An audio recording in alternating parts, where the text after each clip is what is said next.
मुकुट के आकार की ये इमारत जयपुर का हवा महल है, जिसके बारे में यूं तो आप शायद बहुत कुछ जानते होंगे, लेकिन क्या आप जानते हैं कि जयपुर के हवा महल बनने की मुख्य वजह राजस्थान के ही झुंझुनू का खेतड़ी महल है, जिसे सन 1770 में सरदुल सिंह के पोते भोपाल सिंह ने बनवाया था। इस इमारत को देखकर जयपुर के तत्कालीन महाराज सवाई प्रताप सिंह पहले तो काफी प्रभावित हुए, लेकिन उन्हें लगा कि आखिर इतनी बेहतरीन इमारत और कोई कैसे बनवा सकता है। फिर क्या था, सन 1799 में महाराज सवाई प्रताप सिंह ने अपने महल के पिछवाड़े में हवा महल का निर्माण कराया, जो खेतड़ी महल से कहीं ज्यादा खूबसूरत बनकर तैयार हुआ। वैसे इस महल के निर्माण के पीछे एक और बड़ी दिलचस्प बात है, वो ये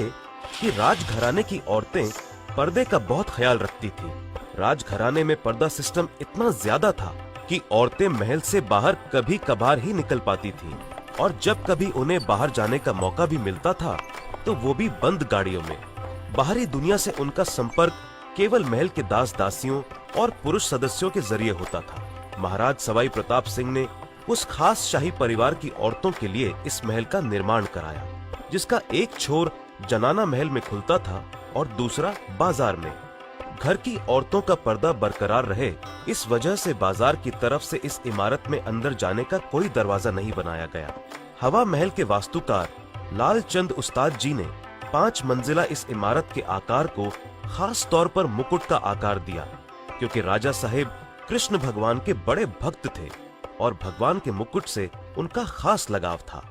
शाही परिवार की औरतें बाहर बाजार का नजारा ले सकें और बाजार से होकर गुजरने वाली झांकियों को भी देख सकें, इसलिए इमारत में 953 छोटी छोटी खिड़कियां, जिन्हें झरोखा कहते हैं, उनका प्रावधान रखा गया। इन झरोखों में बारीक जाली का काम किया गया ताकि अंदर से बाहर तो देखा जा सके, लेकिन बाहर से देखने पर महल के भीतर का कुछ भी न दिख सके। अब जब भी जनाना महल से निकलकर महिलाओं की इच्छा होती कि वो बाहरी दुनिया का नजारा लें और बाजार की चहल पहल देखना चाहें, तो बेफिक्र होकर हवा महल के झरोखों तक आ जाती थी। यहाँ एक बात और गौर करने वाली है, वो ये कि इन झरोखों का डिजाइन वेंटुरी इफेक्ट पर आधारित है, जिससे राजस्थान की गर्मी में भी यहाँ ठंडी हवा का मजा मिल सके। हवा महल के बारे में इतना सब जानकर आपका मन भी हवा महल की हवा खाने को जरूर कर रहा होगा, तो देर किस